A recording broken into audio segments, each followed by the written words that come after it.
All right, before we get into all the experimental procedures, which for this lab, I would personally, there's a reason this one is titled Theory Intro and Experimental Procedure Guidelines.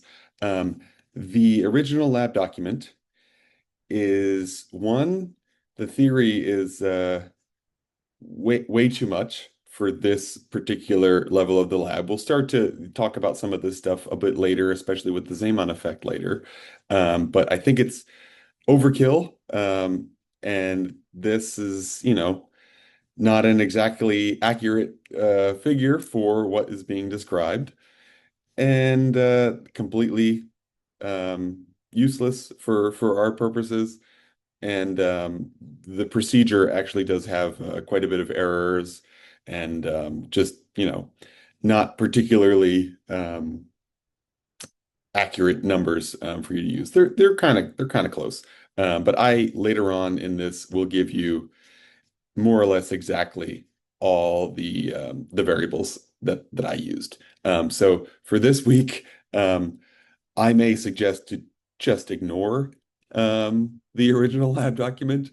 I walk you through quite literally everything that you need to do for the procedure of this lab. This one is a little bit helpful. This is an original lab manual from the actual company. And really the main use of this is that they provide these really nice figures.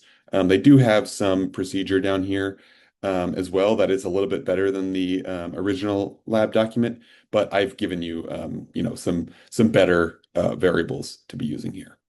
Okay, so let's get back here. What are we actually doing?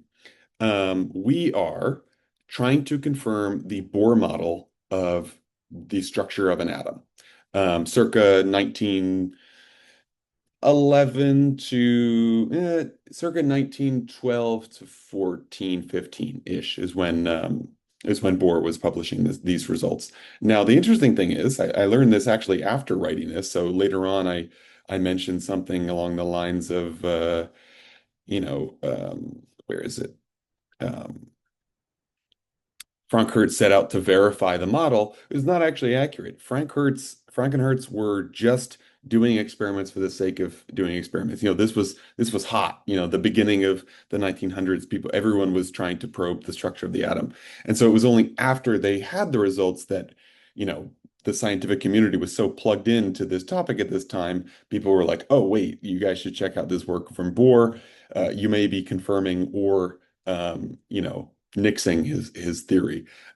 So for us, we know what Bohr's model is, so we're confirming it. But originally, Frank-Hertz actually, they didn't have that in their head designing the experiment. This was just something that they were doing. So before we get there, let's kind of just work through the background, or, up to this point, what was the model? So the first model, the guy who discovered the electron, was the J.J. Thomson plum pudding model, which, wasn't amazing, especially because they didn't know what the nucleus was at that point. That didn't come until Rutherford started doing his scattering stuff. So the only pro to this is that it is technically a stable system. The attraction and repulsion in this system will allow the atom to actually be long-lived, like we know exists. Atoms don't just, everything isn't radioactive and decaying at all times. There are stable atoms. So the big con of this was the nucleus, and that's where Rutherford came in. So I actually did not include it here, but really the way that Rutherford, it is in chapter 4 of the book, which is where this is all being referenced. I only gave the excerpt for the Frank-Hertz experiment, but you can scroll up higher to see Rutherford's experiment, which was basically a source of alpha particles being shot out at a gold foil. And so if the atom looked like the plum pudding, it would just kind of, there should be no change in the scattering because it's all uniform. But what was found was that it was not uniform. So it was shown that there was a lot of deflection towards the middle, and thus the discovery of the nucleus. So better than the plum pudding model. It's more accurate. The nucleus is actually there. The con is that because these electrons are now in orbital motion, that's why this model is usually called the planetary motion or the solar model. It's actually an unstable system. So this is actually kind of a tricky topic. In the textbook, it just mentions like the charge is accelerating, and so it's losing energy. That's actually quite an advanced proof to prove that that happens. But just to give you a very slight preview of something that you'll see later on in E&M, basically, if these electrons are orbiting, even if they're moving at the same speed, their velocity is changing because the velocity vector's, changing as it goes around in a circle. So that means it's experiencing centripetal acceleration. And the weird part that I'm not going to, dive super far into is that when a charge accelerates, it will create kinks or disturbances in the electric field. And if the electric field is changing, then a B field has to be the case. There has to be, an arising B field due to those mag electric fields changing. And if we have E and B fields overlapping, we have electromagnetic radiation. So it's incredibly complicated. I do want to show you a little figure and a simulation to give you an idea. But this is a problem.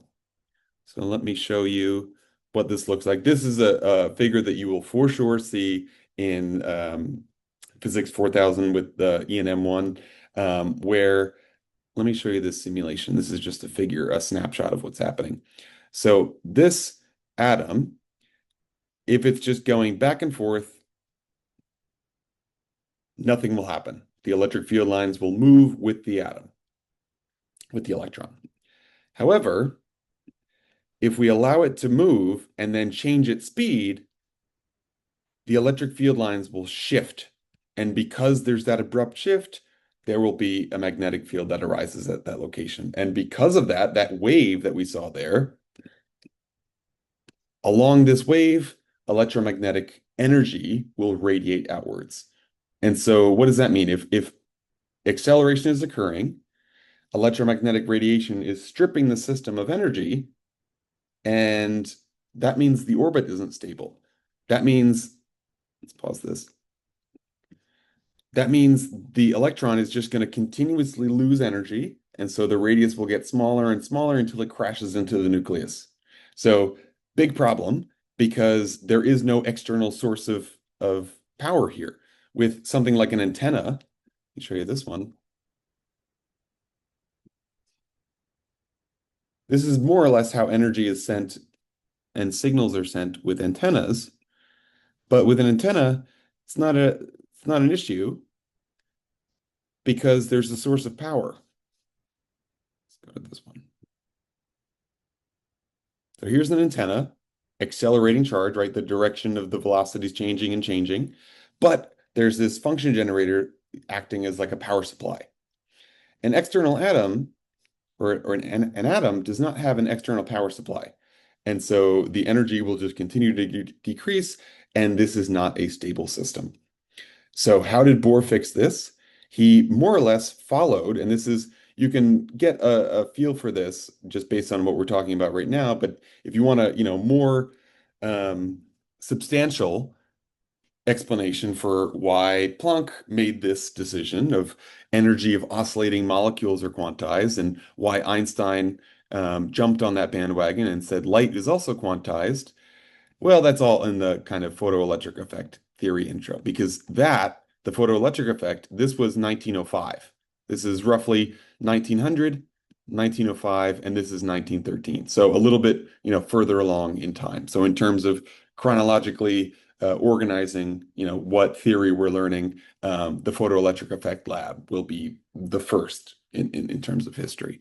So what Bohr said was that not only are just regular old oscillating molecules quantized, not only is light quantized, but the electrons that are orbiting in an atom, their energies are also quantized. So basically, Bohr's model says that all electrons have fixed orbital levels.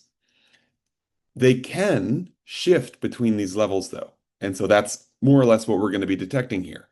One way to get them to shift levels is if light is also quantized.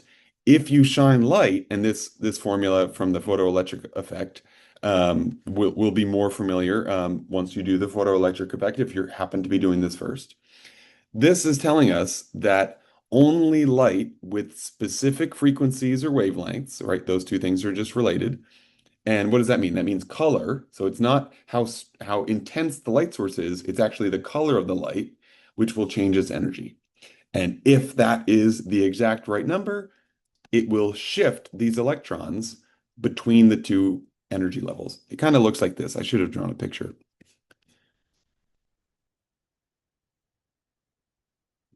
like that.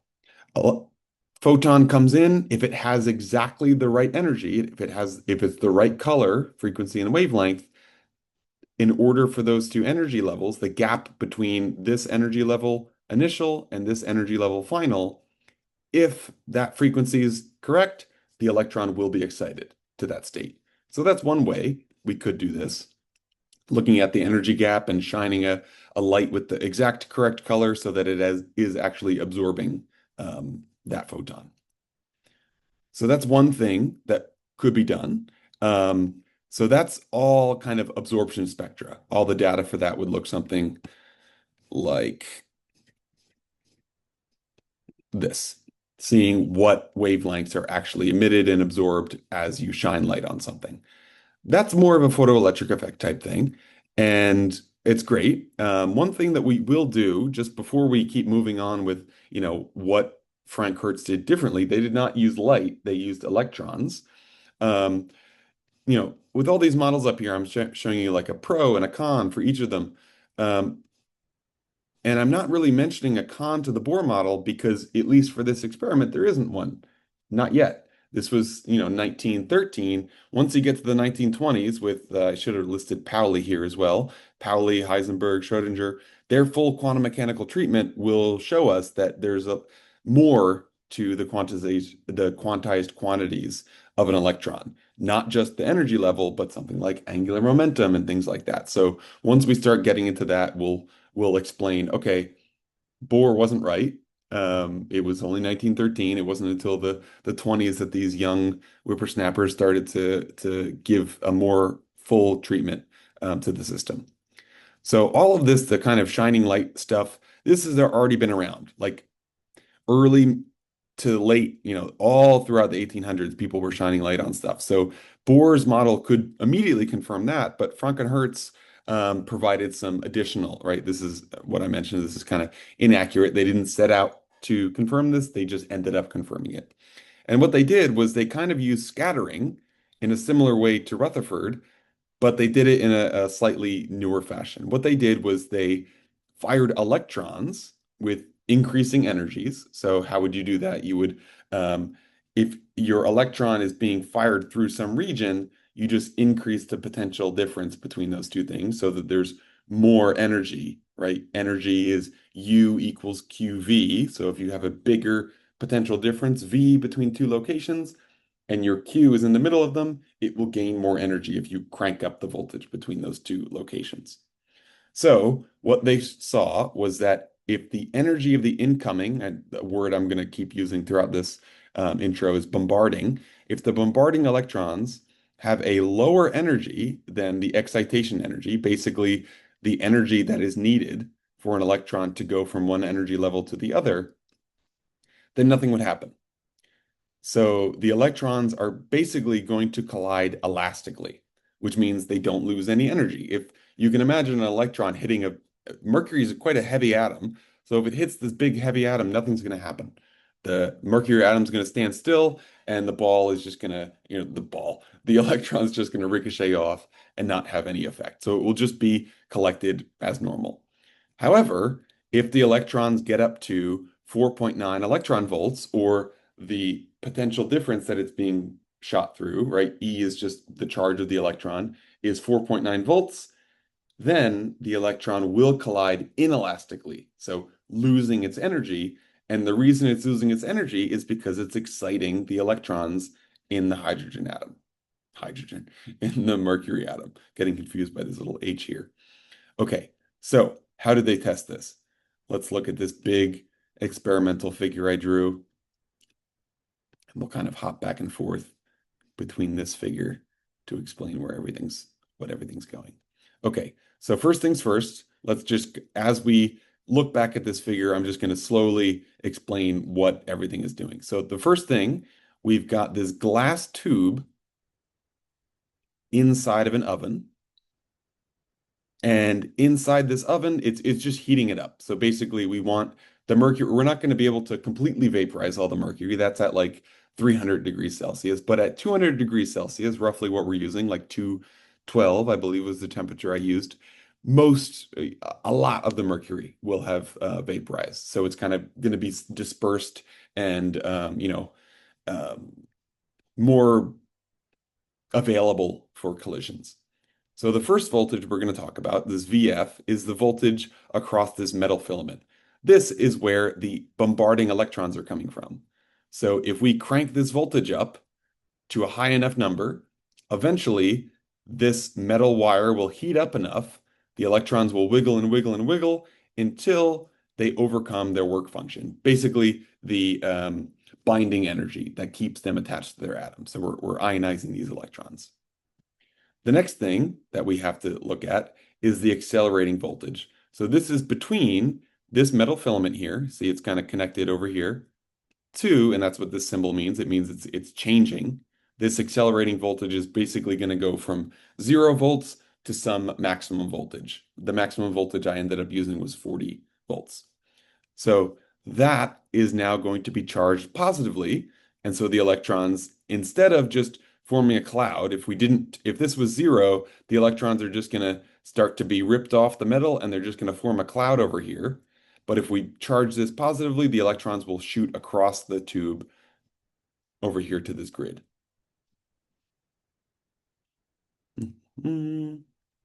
Okay, so what we're going to see is that if that accelerating voltage is anything below 4.9 volts, then any collisions will be elastic.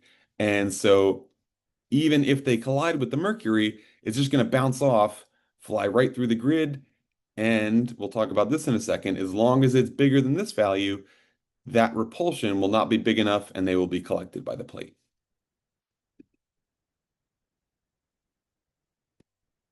Okay.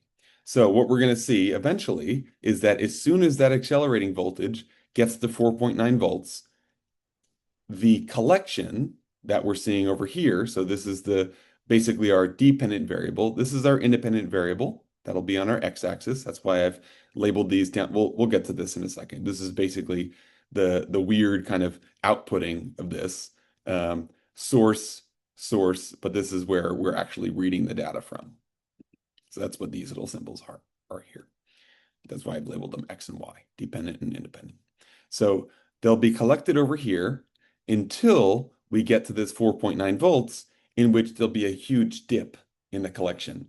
Because if the energy of these is 4.9 electron volts, it now has exactly enough to collide with the mercury and not be moving as fast as they used to be. 4.9 volts here, and this is roughly 1 volt.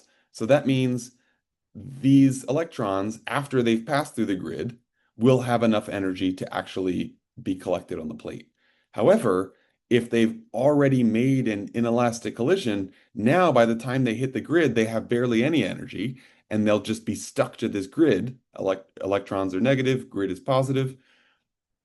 And if they somehow have just a little bit more energy to get beyond the grid, they won't have enough energy to go past this kind of decelerating voltage. Just something to keep the data a little bit clean so that not everything is getting through.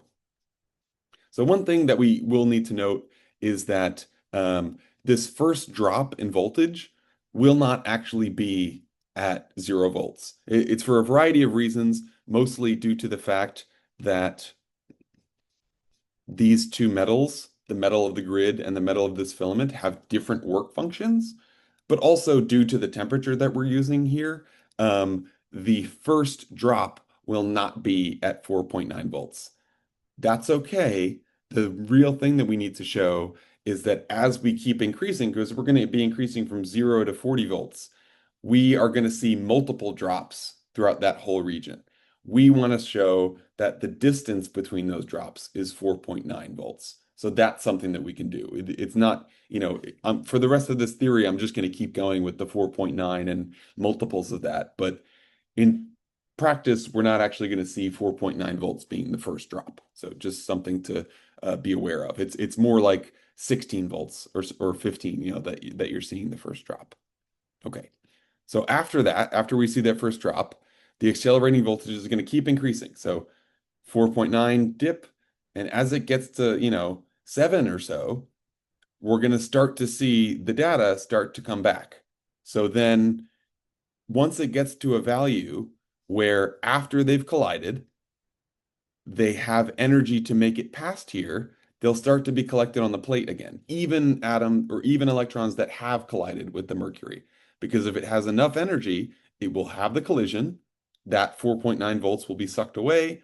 And if it has more energy than that, enough to get past this 1 volt of kind of decelerating voltage, it will also be collected.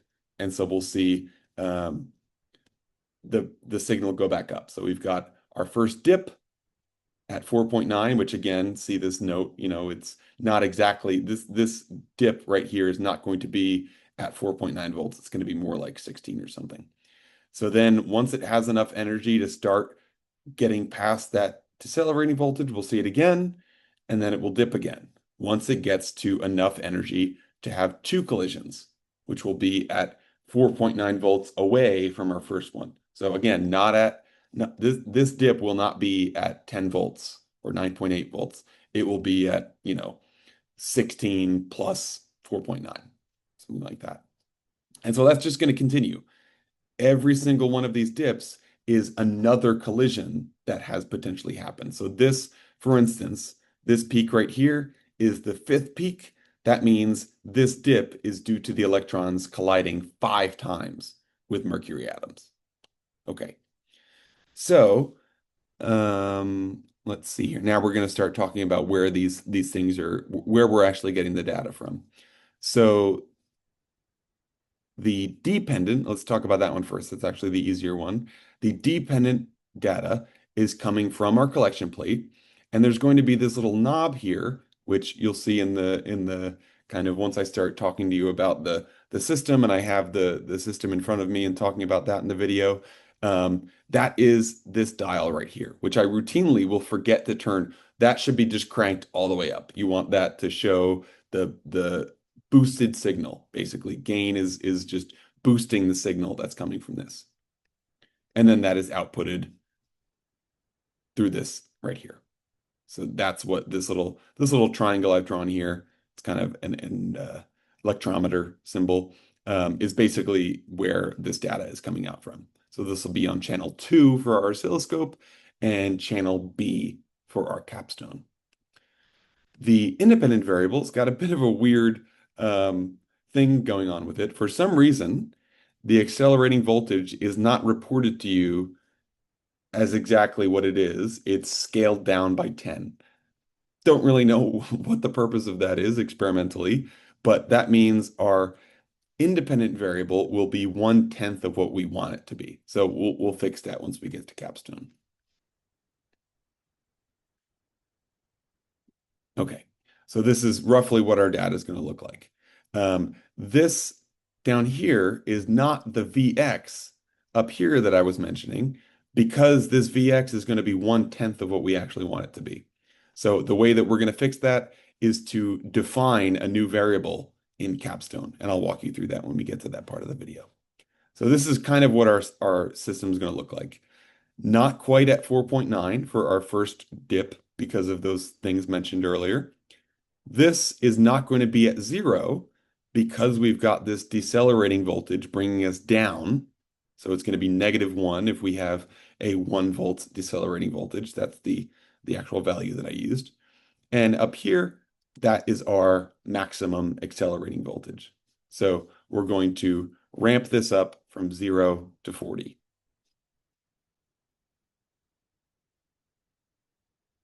Okay, and this is what I was mentioning. The nth peak is colliding with the atom n times. Okay, and then here are all the variables that I used. In the experimental part of the video that arises in just a second here, I basically walk you through where all these dials are and things like that. show you exactly, what these things look like on the oscilloscope, but I just wanted to write everything out because I think following the original lab manual for this is kind of a recipe for this taking longer than it needs to. And I'm not usually one to give you this much information. And in the next part of the video, I'm going to walk you through the Excel analysis as well. That's really just because of it's like a fairness thing. The photoelectric effect lab is very plug and play. You plug it into the power source, and all the analysis is done, with just the dials on the machine, and then you're looking at Excel.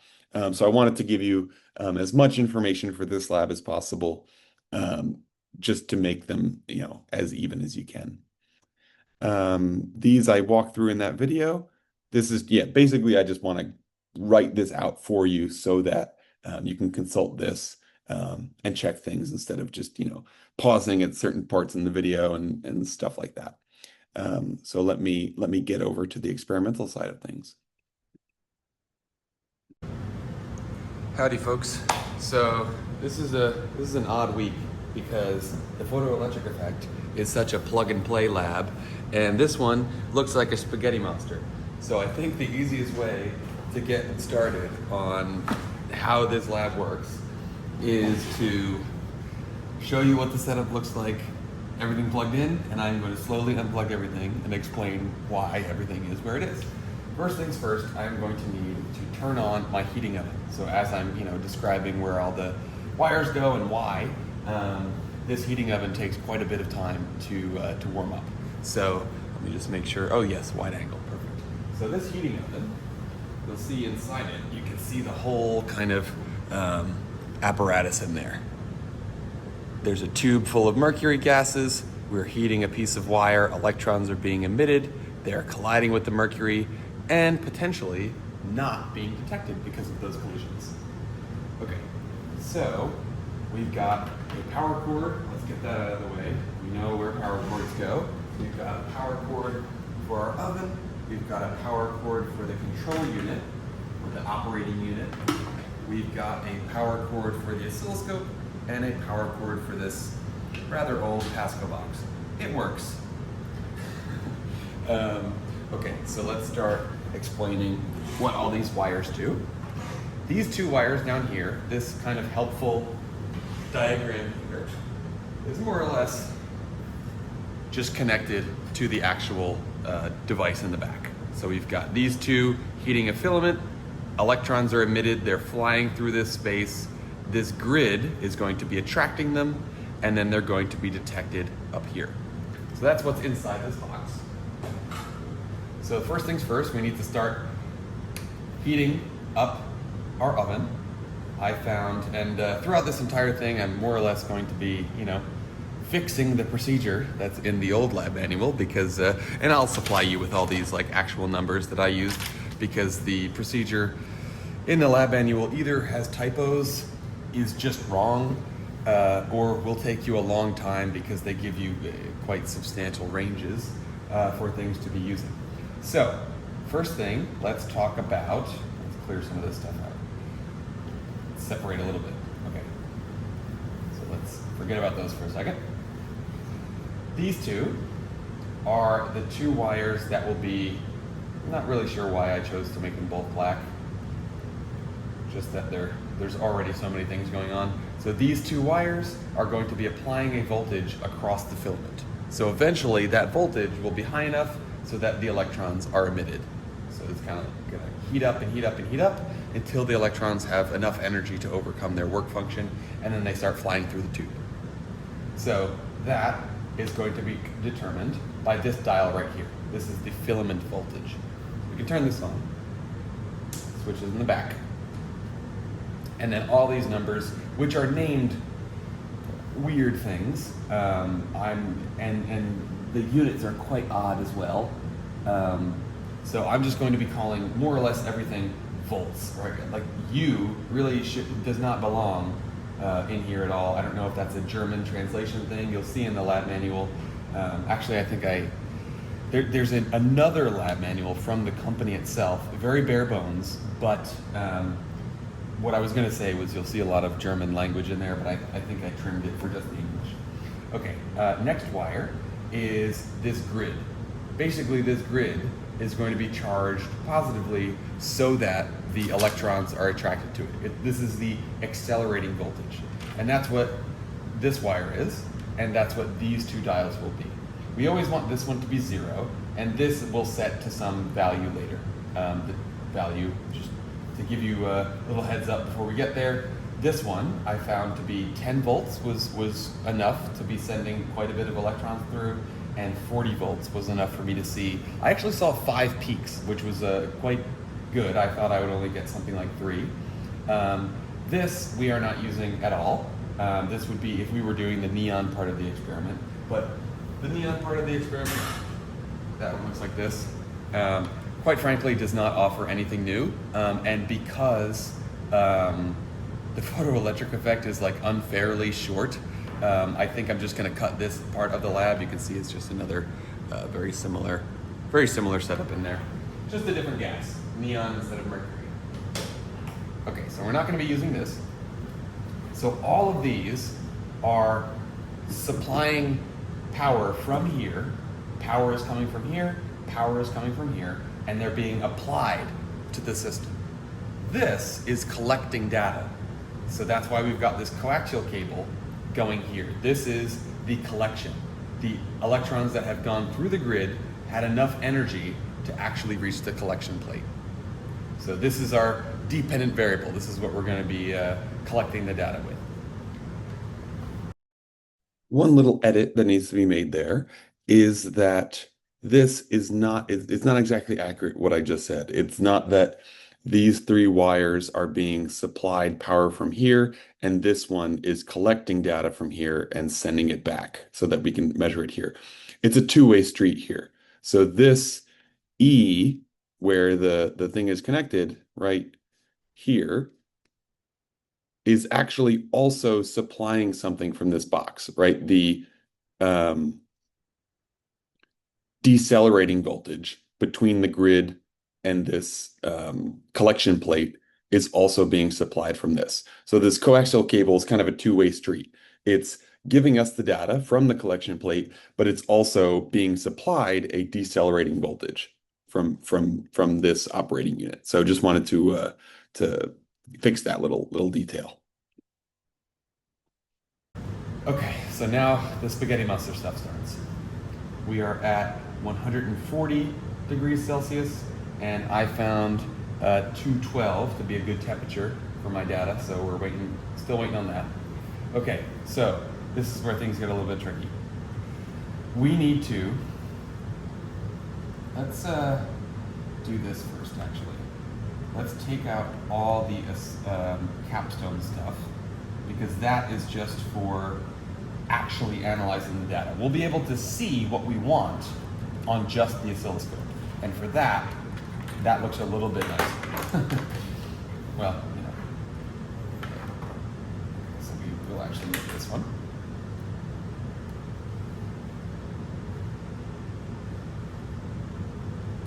Okay. So first things first, these little dongles are actually not symmetric. So you see this little thing right here? That says ground on it. That was a big mistake that I made. I thought these were just completely symmetric. They're not, I didn't think they were labeled ground or anything like that. So the 2 tabs need to line up with each other. Both of those are ground, and so this one is going into that black one. That's the ground. So that's going in there. And at the moment, we have the data for this cable. This cable, because it's connected to the positive ramping or acceleration voltage, and the ground, we can start collecting information about the ground, about the ramping acceleration voltage. Basically, it's just going to be a line that increases from 0 to whatever we set this to be. I found 40 volts to be quite good. So on the oscilloscope, I would just see a line that goes straight up.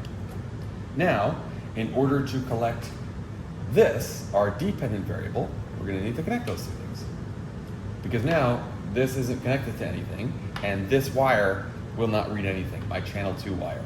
because it's just connected to the ground. So I need to connect this, try to, as neatly as possible, hide some of these wires as we start using them. And this kind of extra part of the dongle down here, you can see it's just free. There's nothing attached to this one. So I'm putting the ground into the ground, and then I'm connecting this over here. Okay, so now my oscilloscope will actually measure some stuff. We are getting close to the temperature, so before we head over to capstone and things like that, let's actually start looking at our data. Turn the screen a little bit. Okay. So we're not seeing anything because I haven't touched any of the dials over here. At the moment, my oven is just heating up. It's getting pretty hot. So we're almost there. And what I'm gonna do is start to, now that my oven is hot, I can start to increase my filament voltage. So I'm gonna bring this up to 10 volts. This one spins quite freely. Some of the other ones, you spin them just a little bit and they kind of ramp up. So I'm going to set this to 10 volts.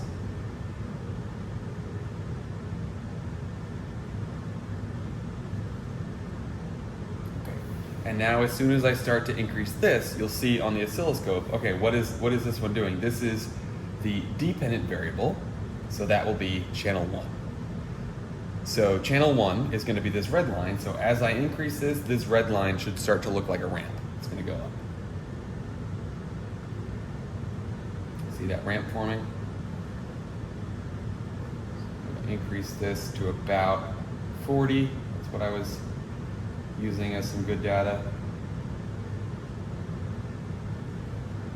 Okay, there we go. All right, so we can see the red line starting to form.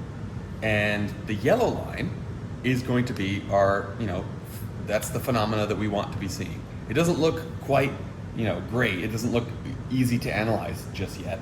We're not going to be really analyzing on the oscilloscope. This is just to see the features that we want. And these settings down here, I'll give those to you as well. Basically, how big everything is, on the screen.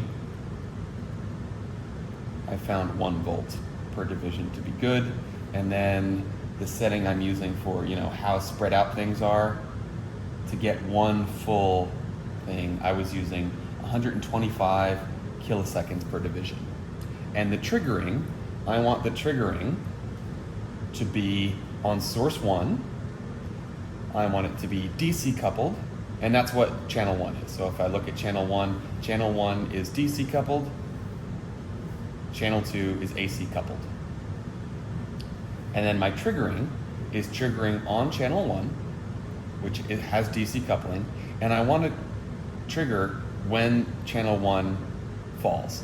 So my trigger level is going to be roughly right in the middle of this ramp, something like that. You see it's kind of triggering right on that falling edge. That's what that falling edge symbol means. And then the trigger right in the middle, if I were to decrease that below, it would start flashing around and being this oscillating signal. So if I put it right in the middle, I'll have a constant image here. Okay. Next, what we need to do is to make our signal a little bit better, we are going to increase this, which is basically the voltage between this grid, which used to be attracting, but now if we put some voltage in between here, it's going to kind of slow the electrons down, and so that not all of them are going to make it. It just makes the data a little bit more clean. So this one, I ended up using around 1 volt for that. Okay. So now what we need to do is check out our data over here.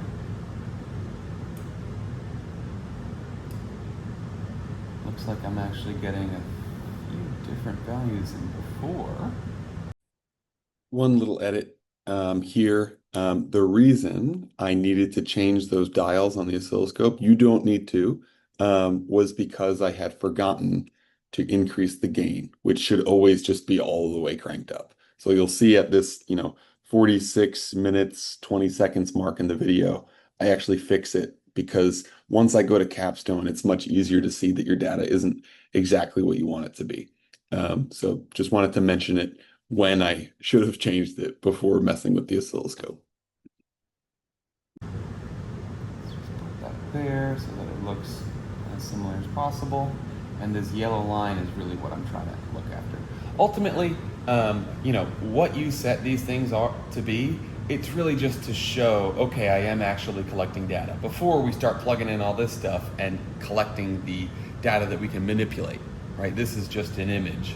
And effectively what we ultimately want to do is look at the dependent variable, this yellow line, in terms of the red line, which is our independent variable. Ramping voltage or the collection voltage in terms of the ramping voltage.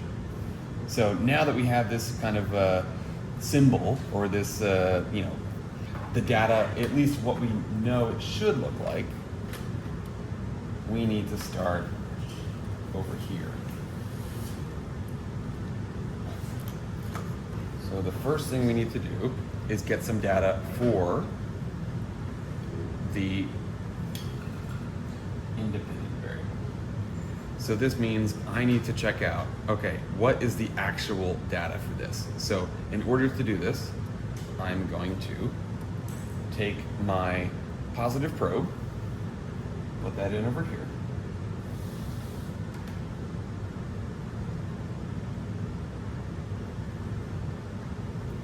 And then my ground goes into ground, right? So that's just going on top of this. And then similarly, for my dependent variable, now I need to put my ground into the ground. So I've got a million things plugged into this ground output. And my last one is down here. That is what's being measured right on this one. That's my dependent variable.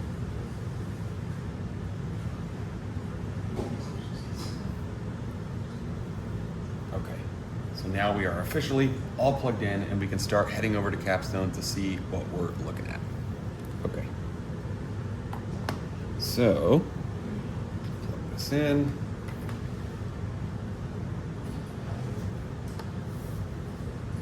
Start up a blank Capstone to show you everything.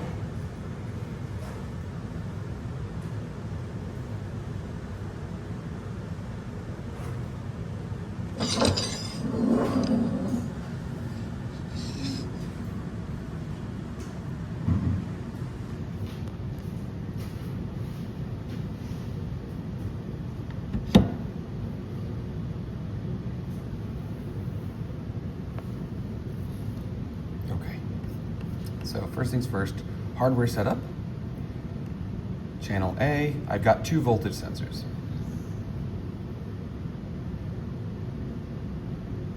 Voltage sensor for A,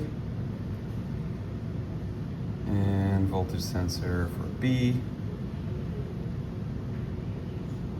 And turning on my Capstone device may help. Okay, there we go. It is being detected. Okay. So now, I'm gonna come over here, and what do I want? I want channel A, because that's my ramping voltage, or accelerating voltage. And then over here, I want my dependent variable, my collection voltage. And I want both of them to be collecting. And this is gonna go way, way, way up. I'm talking way up, like 20,000 volts. Okay, so as we start collecting, we should see the data that we saw on the oscilloscope. So we're gonna click run, and we'll see some stuff here. Okay, so what we're gonna do, there are a few things we need to do to this to get some better data. We are going to click properties, data appearance, and uncheck show connecting lines so that we just have a bunch of data points. Here we go. We're seeing something now. Okay. now what we need to do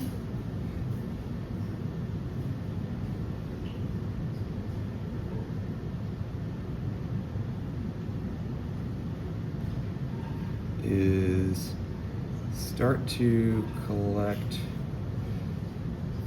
Let's see here. We are going to set a stop condition, basically so that we don't have to keep pressing record and stop. Time-based, I'm going to say 0.05. Should be plenty of time. So that means I just have to click the record button, and that's what I get. Okay, so now what we need to do is start to think about, okay, how can we actually look at what our data is telling us? Okay, so we are going to fiddle around with this a little bit because this data could be better. I want this to look a little bit nicer.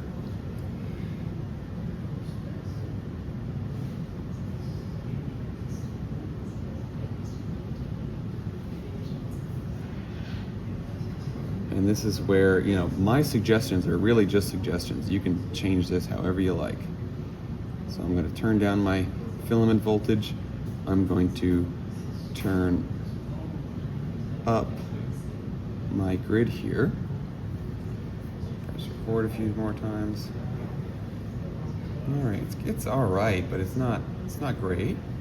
See, it's going to be basically what we're going to need to do is fit Gaussians to eat every single one of these peaks, so that we can get values for what number on the independent axis this is happening. We basically want to confirm that all these peaks are 4.9 volts apart.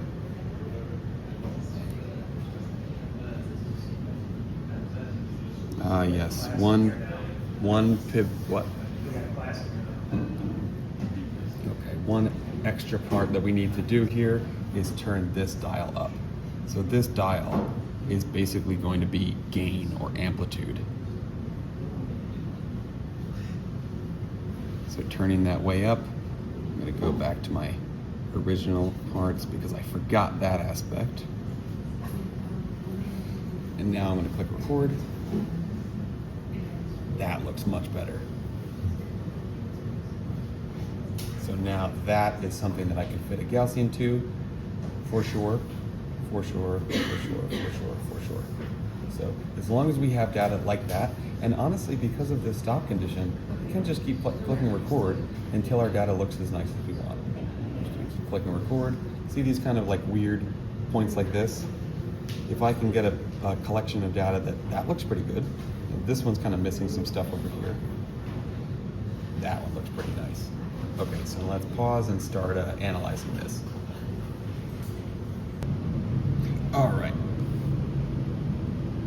Vacated the active classroom. So one thing we need to do before we continue on with our analysis is realize that here's our, what is this down here? This is our ramping voltage. So this is a kind of an oddity about this piece of equipment. Remember what that was? It was 0 to 40.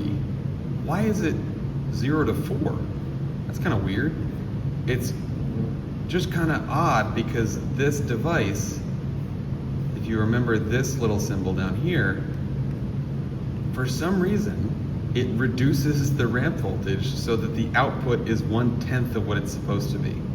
So one way that we can do this all in Capstone, you actually don't really need to export to Excel very much because it's way easier to analyze Gaussians and get the intersection points down here in Capstone. So one thing I'm going to want to do is change this variable to the actual number instead, multiply it by 10 basically. So the way that we're going to do that is effectively to define a new variable. So we're going to go into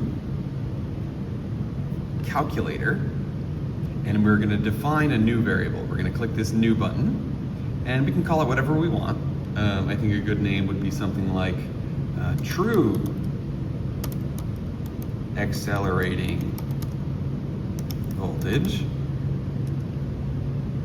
and this is going to be 10 times this voltage here. So the way to do that is click this hard bracket button, and then all my data will show up as options. So I'm going to click voltage for channel A, and then my units, these are volts. Now I can click accept. So now I'll just make a new graph. We can keep that there. I still want my channel B, that's my collection. And down here, instead of putting channel A, the 1/10 of what I actually want, I'm going to put my new variable, true accelerating voltage. Looks kind of wild, right? Looks a little bit better, but because I've made a new graph, I have to do my connecting lines again. So data appearance, uncheck show connecting lines, and here's my data again. But now it's accurate. So this is my actual 0 to 40 accelerating voltage. Now I can start doing my analysis. Drag this over here, that's what I want to see. Okay, so my analysis pretty much just corresponds to figuring out where these peaks are occurring. Because what I want to prove is that the distance between these peaks is 4.9 volts. So the way that I'm going to do that is very, very similar to the interferometry setup, where we had those kind of the sinusoidal curve and we wanted to figure out where the peaks on those curves were. So I'm going to take my highlighter region and try to ignore, like I wouldn't want to do that, right? I don't want all those 1, 2, 3, 4, 5 points in there. So we'll get to that one in a second. But for my first one, make it a little skinny right there. That should be enough data points to get a Gaussian. There we go. So this intersection point, the 16.7, that is where this Gaussian is centered. So the peak is 16.7. Alternative way to go about this would be using the coordinate tool. I just find the Gaussians way more accurate and kind of holding it above the peak. So I want it to be, but you know, there's a little bit of guesswork, right? So that's probably not the most accurate way to go about this. This is way more accurate.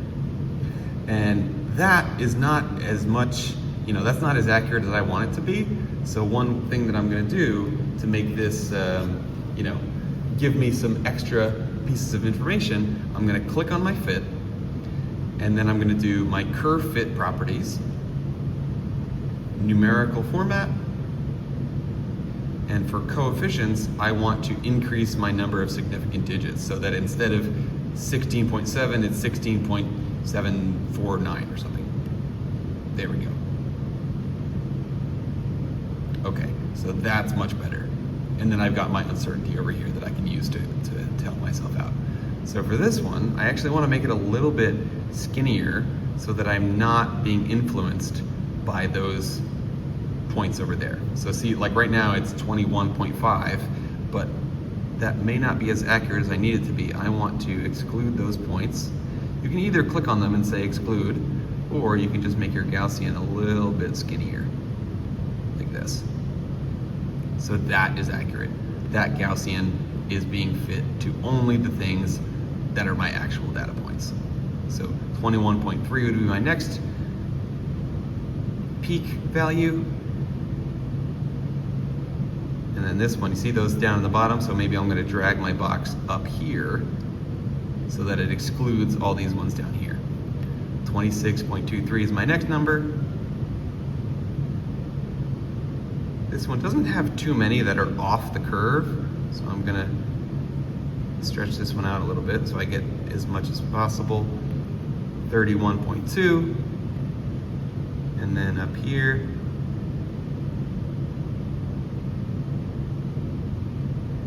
$36.3.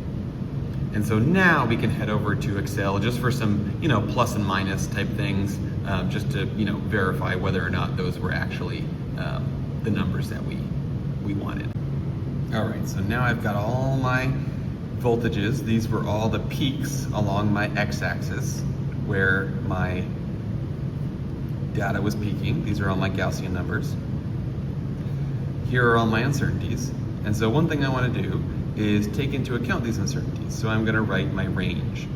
So the ranges are just going to be the actual peak plus and minus this uncertainty. So I've got my minimum range and my maximum range.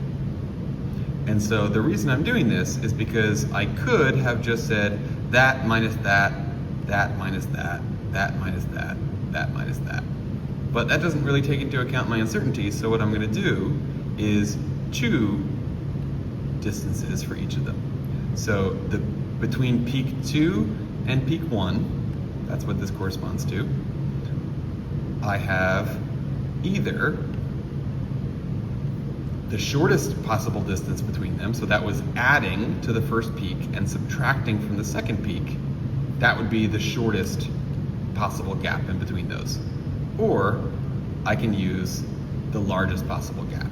Make the first one as small as possible, the second one as big as possible. So that means my gap is somewhere in between those two values. Same thing for the other ones. I'm basically just taking the shortest possible gap, make the first one big, the second one small, and then make the second one big and the first one small. So that's as small as my gap can be and as big as my gap can be. And you'll notice all of these, barring the first one, especially because the first one was kind of very dependent on the temperature. And so if you change the temperature a little bit, maybe your first peak will look a little bit better than mine. But all of these are kind of centered right around that 4.9 that we expected. And so that's great. One additional thing we can do, now that we have all these possibilities for the gap distances, we can take the average of all these quantities. Look at that, that's pretty darn close. Let's do one little piece of analysis. The standard deviation of all of this. So that we'll have an actual single answer for the lab and an uncertainty for that.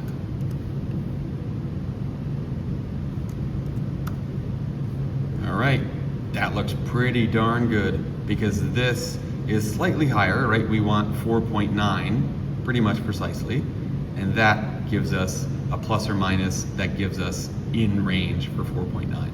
So this looked pretty great. That's plenty for me.